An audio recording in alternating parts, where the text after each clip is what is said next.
हम राष्ट्रीय आय को मापने की विधियां पढ़ रहे थे कि राष्ट्रीय आय की गणना कैसे की जाती है, जिसमें 3 विधियां थी। जिसमें पहली थी उत्पाद विधि या मूल्य वृद्धि विधि, जिसमें हमने पढ़ा था कि एक वर्ष में एक देश की घरेलू सीमा के अंदर सभी उत्पादक उद्यमियों द्वारा की गई सकल मूल्य वृद्धि जीडीपी एमपी कहलाती है।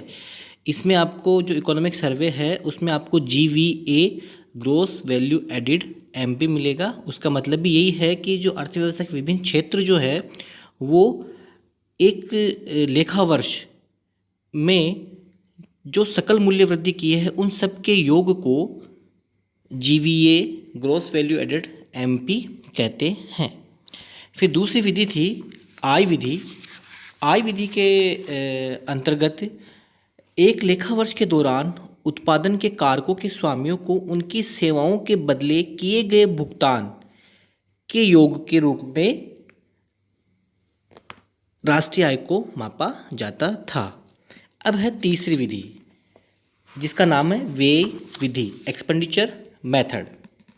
इस विधि के अनुसार एक लेखा वर्ष के दौरान अर्थव्यवस्था में उत्पादित अंतिम वस्तुओं तथा सेवाओं को खरीदने के लिए किए गए व्यय के रूप में राष्ट्रीय आय को मापा जाता है।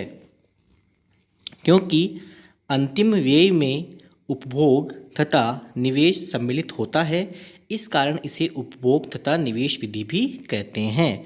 तो व्यय विधि के अनुसार अर्थव्यवस्था में जो अंतिम वस्तुएं और सेवाएं हैं उनको खरीदने के लिए किए गए व्यय के रूप में राष्ट्रीय आय को मापा जाता है। अंतिम व्यय का वर्गीकरण। अंतिम व्यय को 4 भागों में बांटा जाता है। पहला है निजी अंतिम उपभोग व्यय, प्राइवेट फाइनल कंजम्पशन एक्सपेंडिचर, जिसको हमने सी से डिनोट किया है। दूसरा सरकारी अंतिम उपभोग व्यय, गवर्नमेंट फाइनल कंजम्पशन एक्सपेंडिचर, जिसको जी से डिनोट किया है। फिर है निवेश व्यय, इन्वेस्टमेंट एक्सपेंडिचर, जिसको आई से डिनोट किया है। फिर है शुद्ध निर्यात, एक्स माइनस एम। एक्स का मतलब है एक्सपोर्ट, एम का मतलब है इम्पोर्ट। निर्यात और आयात, इन दोनों का अंतर। अब हम इसको विस्तार से पढ़ेंगे। पहला है निजी अंतिम उपभोग व्यय। इससे अभिप्राय व्यक्तियों, परिवारों तथा गैर लाभ वाली निजी संस्थाओं या सेवा संस्थाओं द्वारा अंतिम वस्तुओं तथा सेवाओं पर किए गए व्यय से है। इसमें निम्नलिखित सम्मिलित होते हैं: उपभोक्ता सेवाएं, गैर टिकाऊ उपभोक्ता वस्तुएं। इसका मतलब है वे वस्तुएं जिनका बार बार प्रयोग नहीं किया जा सकता, जैसे मक्खन, दूध, ये इसके अंतर्गत आती है। फिर टिकाऊ उपभोक्ता वस्तुएं। इसका मतलब है इनका प्रयोग कई वर्षों तक बार बार किया जा सकता है, जैसे वॉशिंग मशीन है, फैन है, ये इसके अंतर्गत आते हैं। फिर जो दूसरा वर्गीकरण है अंतिम व्यय का, वो है सरकारी अंतिम उपभोग व्यय, जिसको हमने जी से डिनोट किया है। इससे अभिप्राय सरकार द्वारा अंतिम वस्तुओं तथा सेवाओं पर किए जाने वाले व्यय से है, जैसे सेना द्वारा उपभोग के लिए वस्तुओं की खरीद पर व्यय। ये सरकारी अंतिम उपभोग व्यय के अंतर्गत आता है। फिर तीसरा है निवेश व्यय, जिसको हमने आई से डिनोट किया है। इससे अभिप्राय उत्पादकों द्वारा अंतिम वस्तुओं की खरीद पर किए गए व्यय से है। इन वस्तुओं का उत्पादन प्रक्रिया में आगे प्रयोग किया जाता है। जैसे किसान है वो ट्रैक्टर थ्रेशर को खरीदता है, तो इस पर किए गया व्यय इसके अंतर्गत सम्मिलित होता है। निवेश व्यय को हम 2 भागों में बांट सकते हैं। पहला है स्थायी निवेश, फिक्स्ड इन्वेस्टमेंट, और दूसरा है माल सूची निवेश, इन्वेंट्री इन्वेस्टमेंट। तो इसमें पहला है स्थायी निवेश, फिक्स्ड इन्वेस्टमेंट। इस निवेश से अभिप्राय उत्पादकों द्वारा प्लांट और मशीनरी जैसी स्थायी परिसंपत्तियों की खरीद पर किए जाने वाले व्यय से है। अब स्थायी निवेश को है हम उसको 3 भागों में बांट सकते हैं। व्यावसायिक स्थायी निवेश, दूसरा है परिवारों द्वारा रिहायशी मकानों के निर्माण पर किया गया स्थायी निवेश, और तीसरा है सार्वजनिक स्थायी निवेश या सरकार द्वारा किया गया स्थायी निवेश, जैसे सड़क, बांध, पुल, इन सब का निर्माण सार्वजनिक स्थायी निवेश के अंतर्गत जो कि सरकार द्वारा किया जाता है, इसमें सम्मिलित होता है। दूसरा है माल सूची निवेश, इन्वेंट्री इन्वेस्टमेंट। इसका संबंध वर्ष के दौरान स्टॉक में परिवर्तन से है और इसका अनुमान वर्ष के अंतिम स्टॉक तथा प्रारंभिक स्टॉक के अंतर द्वारा लगाया जाता है।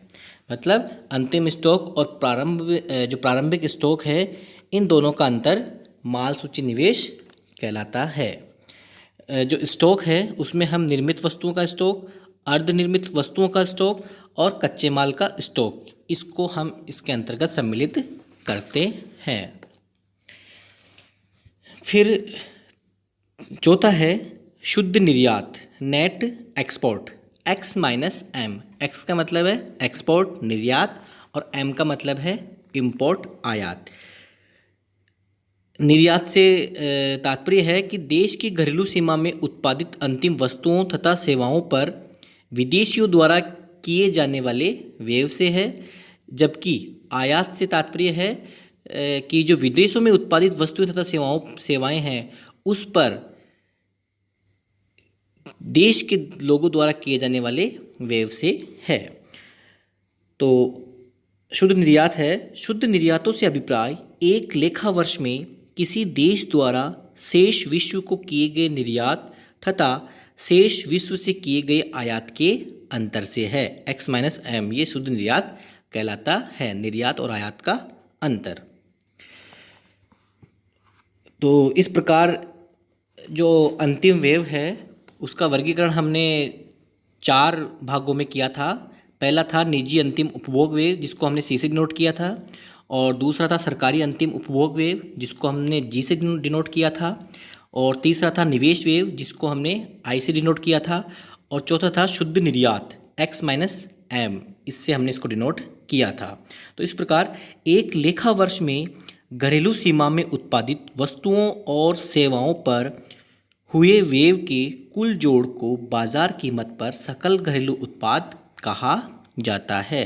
तो इस प्रकार जो हमने अंतिम व्यय का जो 4 भागों में वर्गीकरण किया था, इन सब का जोड़ जीडीपी एमपी, बाजार कीमत पर सकल घरेलू उत्पाद कहलाता है। आपको बॉक्स में दिख रहा है जीडीपी एमपी बराबर सी प्लस जी प्लस आई प्लस एक्स माइनस एम। तो ये जो 4 वर्गीकरण थे अंतिम व्यय के, इन सब का योग बाजार कीमत पर सकल घरेलू उत्पाद कहलाता है। अगर हमारे पास जीडीपी एमपी है, मतलब बाजार कीमत पर सकल घरेलू उत्पाद है, तो हम शुद्ध राष्ट्रीय उत्पाद साधन लागत पर या राष्ट्रीय आय ज्ञात कर सकते हैं। वो कैसे करेंगे? आपको जीडीपी एमपी बॉक्स में दिख रहा है सी प्लस जी प्लस आई प्लस एक्स माइनस एम, तो ये जीडीपी एमपी है। अगर जीडीपी एमपी में से हम डेप्रिसिएशन मूल्यह्रास को घटा दें, सकल में से अगर मूल्यह्रास घटाते हैं तो हमें शुद्ध की अवधारणा प्राप्त हो जाती है। ऐसा हमने जब राष्ट्रीय आय की जो बेसिक कॉन्सेप्ट थे उस टाइम हम पढ़े थे, तो हमने पढ़ा था कि अगर हमें शुद्ध की अवधारणा पे जाना है तो सकल में से हमें मूल्यह्रास को घटाना पड़ेगा। तो जीडीपी एमपी माइनस डी बराबर एनडीपी एमपी, बाजार कीमत पर शुद्ध घरेलू उत्पाद। अब हमारे पास में बाजार कीमत पर अगर शुद्ध घरेलू उत्पाद आ गया है, तो इसमें से अगर हम इनडायरेक्ट टैक्स आईटी अप्रत्यक्ष कर घटा दें और सब्सिडी आर्थिक सहायता को जोड़ दें, तो हमें साधन लागत पर शुद्ध घरेलू उत्पाद एनडीपीएफसी प्राप्त हो जाएगा। और हमने जब राष्ट्रीय आय की बेसिक कॉन्सेप्ट पढ़े थे तो हमने देखा था कि अगर हम राष्ट्रीय की अवधारणा पर जाना चाहते हैं तो घरेलू की अवधारणा में एनएफआईए विदेशों से प्राप्त शुद्ध साधन आय को जोड़ देते हैं। अगर घरेलू में एनएफआईए जोड़ दें तो हमें राष्ट्रीय प्राप्त हो जाता है। तो एनडीपीएफसी साधन लागत पर शुद्ध घरेलू उत्पाद, अगर हम इसमें NFIA net factor income from abroad विदेशों से प्राप्त शुद्ध साधन आय को जोड़ दे तो हमें NNPFC net national product at factor cost, जिसे नेशनल इनकम भी कहते हैं, राष्ट्रीय आय भी कहते हैं, प्राप्त हो जाती है। अब है कि जब हम व्यय विधि से राष्ट्रीय आय की गणना करते हैं तो हमें कुछ बातों का ध्यान रखना पड़ता है। तो व्यय विधि संबंधी सावधानियाँ, पहला है केवल अंतिम व्यय को शामिल किया जाता है, मध्यवर्ती वस्तुओं तथा सेवाओं पर होने वाले व्यय को नहीं, क्योंकि हमें अगर दोहरी गणना से बचना है तो केवल हम अंतिम व्यय को ही शामिल करते हैं, मध्यवर्ती वस्तुओं और सेवाओं पर होने वाले व्यय को शामिल नहीं करते हैं, क्योंकि वो ऑलरेडी अंतिम व्यय में इंक्लूड रहता है, इसलिए हम उसको राष्ट्रीय आय में शामिल नहीं करते हैं। तो दोहरी गणना से बचने के लिए केवल अंतिम व्यय को ही इसमें शामिल किया जाता है। दूसरी सावधानी है पुरानी वस्तुओं पर किए जाने वाले व्यय कुल व्यय में शामिल नहीं किया जाता, क्योंकि जो पुरानी वस्तुएं हैं वो जब उस वर्ष जिस वर्ष वो बनी थी उस वर्ष की राष्ट्रीय आय में वो शामिल कर ली गई थी, इसलिए इसे वर्तमान में राष्ट्रीय आय में शामिल नहीं किया जाता। नेक्स्ट है शेयरों तथा बॉन्डों पर किया गया व्यय भी कुल व्यय में शामिल नहीं किया जाता। क्यों? क्योंकि इससे कोई भी मूल्य वृद्धि नहीं होती है और ना ही इनका संबंध वस्तुओं और सेवाओं के प्रवाह से है, इसलिए यह राष्ट्रीय आय में शामिल नहीं की जाती। फिर नेक्स्ट है सरकार द्वारा हस्तांतरण भुगतान पर किया गया व्यय भी इसमें शामिल नहीं किया जाता, क्योंकि हस्तांतरण भुगतान से क्योंकि ये एक तरफा हस्तांतरण भुगतान होते हैं। हस्तांतरण भुगतान का मतलब है वृद्धावस्था पेंशन हो गई, छात्रवृत्ति, इस प्रकार के जो व्यय हैं वो हस्तांतरण भुगतान कहलाते हैं। तो हस्तांतरण भुगतान है उससे अर्थव्यवस्था में कोई भी मूल्य वृद्धि नहीं होती है, इसलिए इनको राष्ट्रीय आय में शामिल नहीं करते हैं। फिर जो अगली सावधानी है वह है स्वयं उपभोग के लिए उत्पादित वस्तुओं पर होने वाले व्यय के अनुमानित मूल्य को इसमें शामिल किया जाता है। जो स्वयं उपभोग है उसके लिए जो उत्पादित वस्तुएं हैं उसका अनुमानित मूल्य को राष्ट्रीय आय में शामिल कर लिया जाता है। फिर अगली सावधानी है जिन मकानों में मकान मालिक स्वयं रह रहे हैं उनके अनुमानित किराए को भी राष्ट्रीय आय में शामिल किया जाता है। तो इस प्रकार से राष्ट्रीय आय को मापने की हमने 3 विधियों का अध्ययन किया। पहली विधि थी उत्पाद विधि या मूल्य वृद्धि विधि, दूसरी आय विधि और तीसरी व्यय विधि। उत्पाद विधि में ये था, जो मूल्य वृद्धि विधि थी वो एक लेखा वर्ष के दौरान जो उत्पादकों के द्वारा जो मूल्य वृद्धि की गई थी उस सब के योग को GDP MP बाजार कीमत पर सकल घरेलू उत्पाद कहा जाता है। और जो आय विधि है उसके अंतर्गत जो उत्पादन के साधनों के स्वामी हैं जो उनको भुगतान प्राप्त होता है उन सब के योग को आय विधि के द्वारा हम राष्ट्रीय आय ज्ञात कर सकते हैं। और जो व्यय विधि है वो है कि एक लेखा वर्ष के दौरान एक देश में उत्पादित अंतिम वस्तुओं और सेवाओं पर होने वाले व्यय से राष्ट्रीय आय ज्ञात की जाती है। तो इस प्रकार ये राष्ट्रीय आय को ज्ञात करने की 3 विधियां हैं।